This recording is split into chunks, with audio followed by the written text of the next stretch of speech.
non siete stati l'eccezione.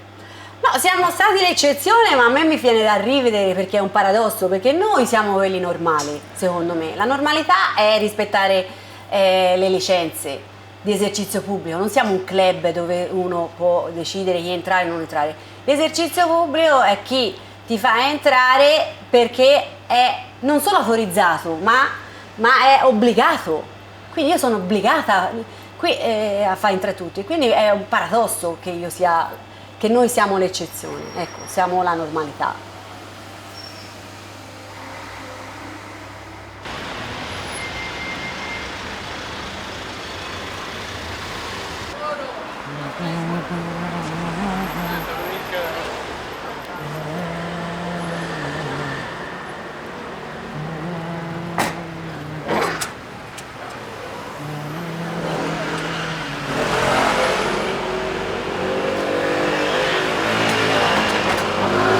Scusami, ma te li fai mangiare con la mascherina o senza? Senza. Allora? Appunto. Di tenta maggio. Allora Per hanno gli fatto. ucraini e per i turisti, e invece gli italiani... Capito? Infatti io il primo di aprile non ho chiesto più il passo. No, quello sarebbe peccato. Da prima è peccato. Grazie mille. Ciao.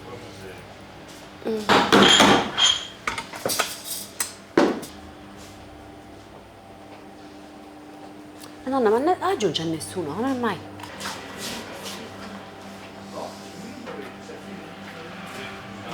La gelateria è nata nel 1946, ma che noi ci si interessa di mondo del latte, diciamo così, abbiamo avuto anche un'azienda agricola ed è 1921, mio nonno. E venne l'idea da trasportatore di latte di aprire la latteria gelateria e quindi dal 1946, sempre in questa zona, prima sulla curva di Via Celso, ora dal 1956 qui, ma insomma dal 1946 è nata la gelateria. Quindi avete la licenza è di quell'anno. È del 46, sì. Poi dalla Camera di Commercio risultano vari passaggi perché dalla mia nonna a me, da me alla Daniela e quindi per esempio risulta dalla Daniela dal 1985, ma praticamente l'esercizio è sempre rimasto della famiglia. Tornando ai giorni nostri, siete passati alla cronaca come gelateria ribelle. Ma in questo caso abbiamo voluto rispettare la Costituzione, diciamo così, la legge principale che dice di non fare discriminazioni per nessuno, ma sempre rispettando la salute sia dei clienti che nostra, quindi rispettando le distanze, rispettando le mascherine, ma cogliendo quella contraddizione che c'è nella legge, cioè qui può venire uno a prendere il latte, stare alla cassa, non gli devo chiedere nulla, la stessa persona che prende il gelato e gli devo chiedere il Green Pass. Qui si coglie veramente la contraddizione assurda, diciamo così. E per questo noi non abbiamo voluto fare discriminazioni di nessun tipo.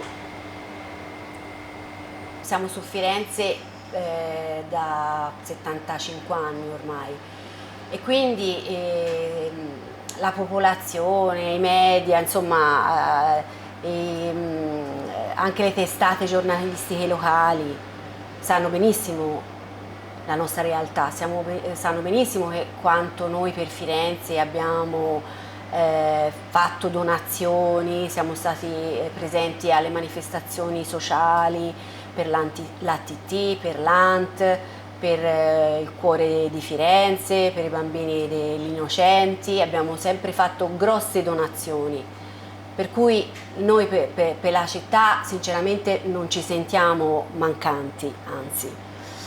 Detto questo, la nostra ribellione, fra virgolette, è stata descritta così perché noi ci siamo resi conto che per noi non andava bene discriminare alla porta.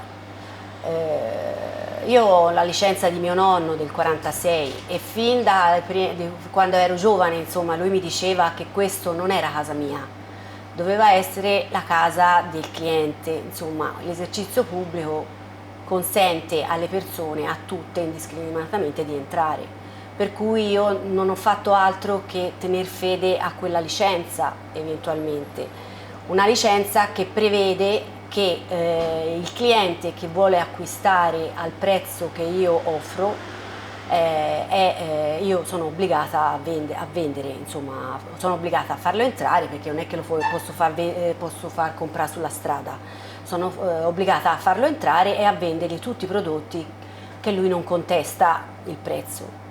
Quindi io mi sono trovata in una situazione di difficoltà quando questo DCPM mi comunicava che io sulla porta dovevo fare una specie di interrogatorio veloce sui prodotti da acquistare, perché se il cliente volesse acquistare latte esclusivamente o latticini poteva entrare dentro il mio locale, se invece doveva acquistare solo il gelato dovevo chiedergli il Green Pass, e se invece nella fattispecie doveva acquistare latte e latticini, se non aveva il Green Pass farlo entrare solo per comprare il latticino, ma l'acquisto del gelato non poteva essere fatto da questo. Quindi ecco, in quel momento noi ci siamo opposti,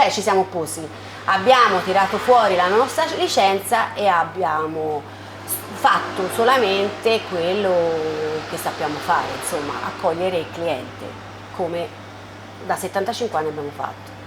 Per cui ecco, noi di PCM, di tutti i decreti, li abbiamo rispettati tutti fin dall'inizio, quando si trattava di tutti dentro, tutti fuori, tutti seduti, l'hanno cambiato 1500 volte, tutto incartato, tutto a casa.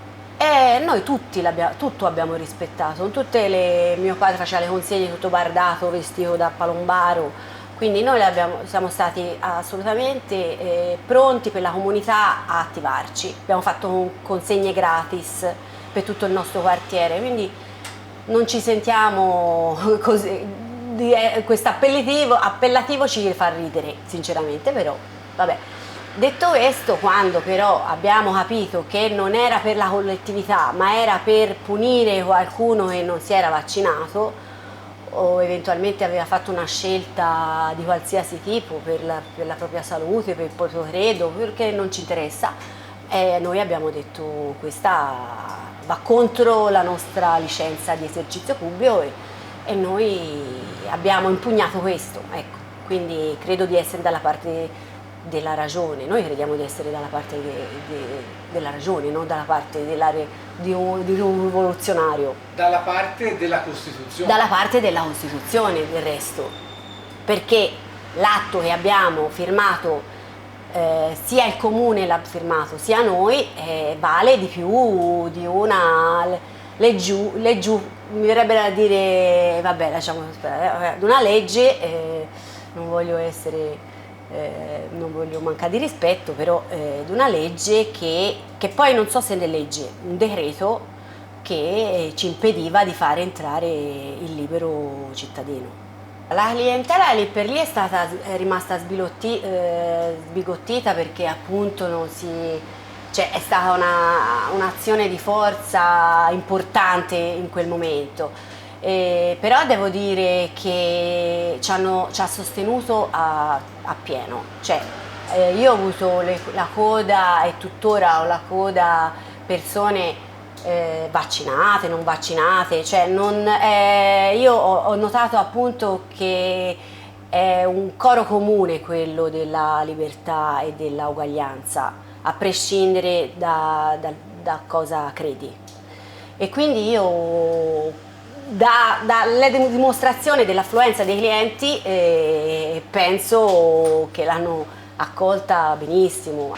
Purtroppo invece ho notato che gli esercizi, io ho sperato facendo un po' di interviste, cercando di spronare, perché avevamo o abbiamo dalla nostra parte la possibilità di fare impedire di bloccare questa cosa dell'accesso delimitato a determinate persone, perché ora ci faranno stare senza, i russi non si faranno entrare. Differentemente invece i miei colleghi non hanno saputo cogliere questa cosa della licenza, secondo me, perché appunto noi esercizi storici che siamo sulla strada avevamo in mano la possibilità di bloccare questa cosa del Green Pass, bastava che dicessero no, non ci stiamo perché noi abbiamo una licenza che prevede l'entrata non contingentata delle persone, anche perché proprio il mio esempio è lampante, che non era per una cosa sanitaria, perché altrimenti quello senza Green Pass non l'avrebbero fatto entrare nel mio locale, invece facevano proprio hanno fatto proprio una distinzione di stare alla porta e dire te entri e te non entri, ma se entri puoi comprare solo una cosa, quindi è già entrato, quindi già il coso sanitario per me insomma si vanifica sicuramente, perché ci sei dentro il locale, quindi.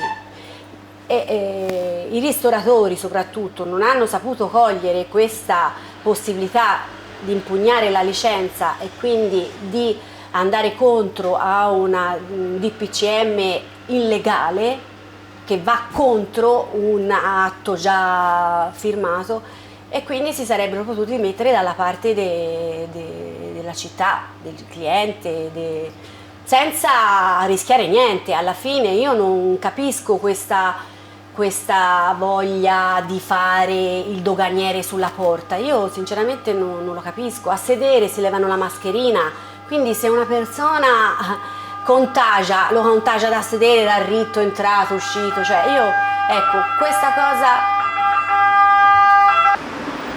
Signore, mi scusi, signore, che televisione è? È un canale di YouTube, di YouTube. Bene, Sì, piacere, Enrico, ciao. piacere. Guarda, mi era più piccolo per te, volevo giustificato così, No, fatti Filippo, ecco, no, io lo conosco Filippo. Oh, grande. Io ti conosco. Che bello, vieni. Mi ricordo Filippo. Ti faccio il tavolo, Aspetta un come ti attimo. chiami? Francesco, veramente, aspetta, prendo la camera. Francesco, prendo la camera. Caro Francesco, con amore e rispetto, Pippo Posè. Guarda, io sono felicissimo, ti Anch'io. ringrazio. Non ha scritto male a me, però. Con amore non me l'ha scritta a me. Daniela, mettiamo subito le cose in chiaro. Sì. Io ti voglio bene della Madonna e voglio sottolineare Madonna, ovvio. Ti voglio bene, ovvio. Ma che non mi dici in bocca al lupo, via. Ci fai l'intervista? Guarda, sì, dai, uno. Vai. Aspetta, ti metto. Buona Pasqua a tutto il mondo, buona Pasqua a tutti gli amici, a tutti gli stronzi, ma soprattutto. Green Pass, te? Ce l'ho, eccolo qui. Aspetta, ecco, Ma soprattutto questo buona era uno Pasqua. scoop. Questo è lo scoop, ce l'ho in tasca. Ma Ciò che passa. È una cosa importante, veramente da una persona per bene. Io voglio la pace subito. Basta con la guerra, basta col Covid, che rompe i coglioni. Lo vogliamo dire? Rompe Basta i con il coglioni. Pass. Oh, viva il Green Pass, viva la vita. Che ho fatto la capra, che hai detto Dani? Abbassa il Green Pass. Speriamo ce lo levano. Abbassa il Green Pass. perché qua Qua un serve. Che te lo leva? Sì, eccolo qui. Tanto proprio le noie. Piglia Molto. tutti i giorni, 2 volte al giorno. Una volta piglia l'acqua e una volta piglia il cappuccino, vero? Sì. Sì. E ormai è tappa fissa. Dove tu una vai? abitué Qui dei baroncini. e poi dove tu vai? Fai il giro di tutti quei localini? Sì. Sì. Non ci dice la concorrenza. No. Concorrenza spietata. Francesco, grazie, buona Pasqua e vi voglio tanto bene, davvero. Grazie. Wow. Marco, non sono mai dato il cappuccino, wow. Vado a casa, sono contento al cibo in diario. Buongiorno, Buongiorno. mi fa un cono piccolo, Sì? Che gusti facciamo? crema e riso.